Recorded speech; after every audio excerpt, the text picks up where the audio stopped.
have some quiet, I'd like to introduce our first speech from the most amazing, most spectacular Chris Godfrey, the father of the bride!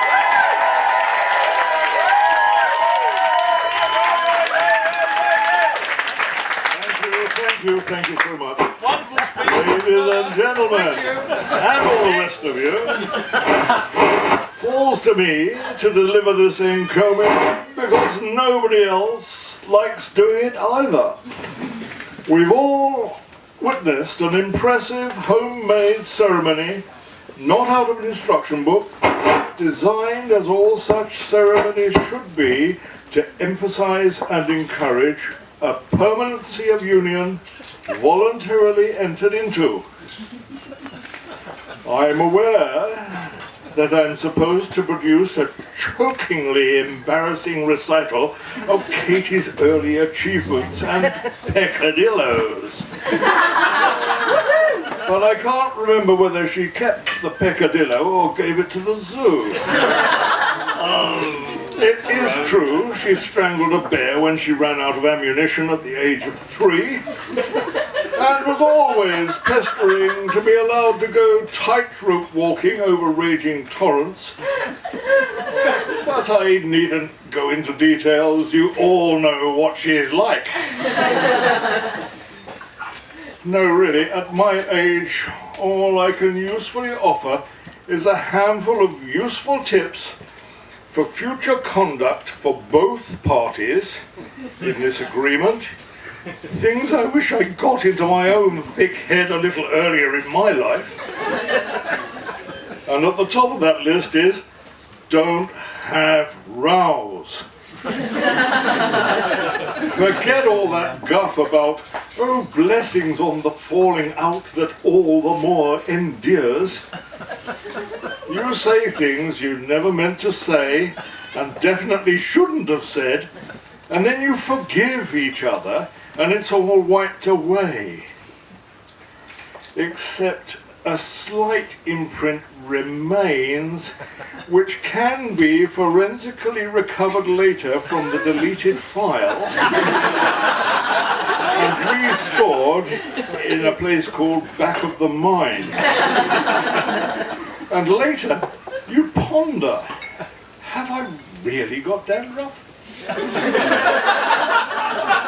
Is there some truth in the assertion that I keep leaving the lavatory seat in the wrong position and never put the cap back on the toothpaste? It all tends to eat away the dream, and it's never necessary. So both of you, never let the sun go down upon your wrath. And more seriously and more simply, never stop being what you are, which is proud of one another. You both have good reason to be.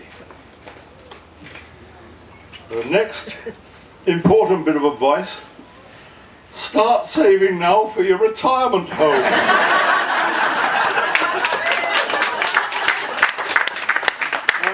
Nice to your kids when they come along, because they are the people who will decide which home you go to. Well, that's one side of A4. I only got 2. It's my pleasant duty to thank the tireless efforts of the bunting makers, whose monument you see about you. I always thought bunting just created itself spontaneously, but I've been told more than once in the last 2 days it takes an eternity to sew in such quantities. Let's hear it for the bunting makers. And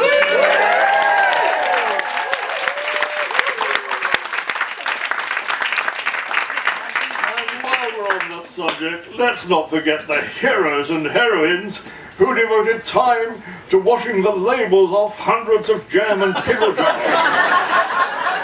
Long hours out of their lives that they'll never get back.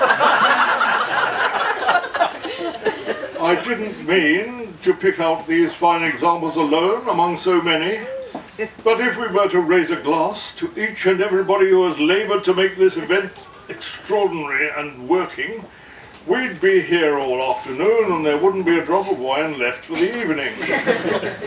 So here's a general thank you to all the musicians, flower arrangers, booze suppliers, stage electricians, cameramen, meadow mowers, wigwam wizards, caterers, general stagehands, and anybody I've missed out, take it for granted, we're grateful all the same. And a special thank you to Ted for putting hours of research and thought into devising the ceremony practically from scratch, and we hope to be helping repay his efforts when he marries Marion later in this very month.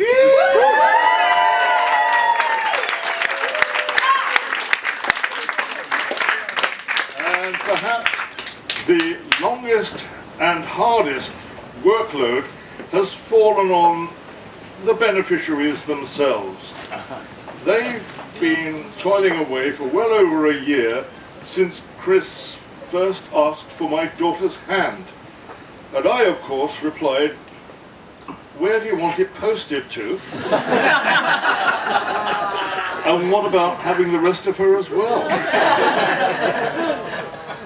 I can think of nothing better to recommend for an embroidered motto to hang over Chris and Kat's bed, but a couplet penned long ago by Ogden Nash. And here it is. "If of wedded happiness you would fill your cup, when you're wrong, admit it, and when you're right, shut up!" And that's quite enough for me. Chris, welcome to Katie's large and diverse family. And both of you, look after one another and be kind. Thank you.